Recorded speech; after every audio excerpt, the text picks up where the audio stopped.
Welcome to McPlum, simple solutions served daily. In this video, I will explain how to start your Dodge journey with a key.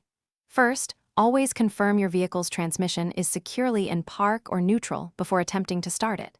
This is a crucial safety measure. Next, insert your key completely into the ignition cylinder. Make sure it's pushed all the way in.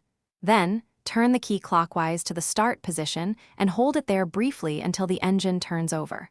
Release the key once the engine starts. Sometimes, your Dodge journey might not start immediately. If the engine cranks slowly or not at all, check your battery's charge. A low battery is a common culprit.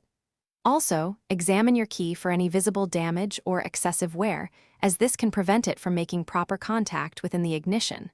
Finally, ensure the steering wheel isn't locked, which can prevent the key from turning. A slight wiggle of the wheel while turning the key often helps. Your Dodge journey's key fob also plays a role, even for a physical key start. If your remote functions like locking or unlocking aren't working, consider replacing the key fob battery.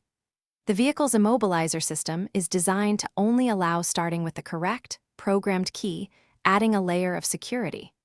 Using a damaged or non-original key might prevent the immobilizer from recognizing it, leading to a no-start condition. Always use your original or properly programmed spare key.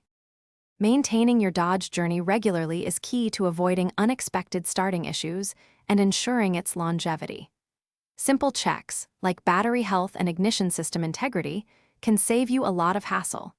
It's also a smart idea to keep a spare, properly programmed key on hand for emergencies, just in case your primary key is lost or damaged.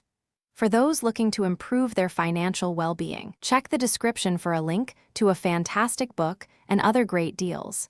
It could truly change your perspective on money.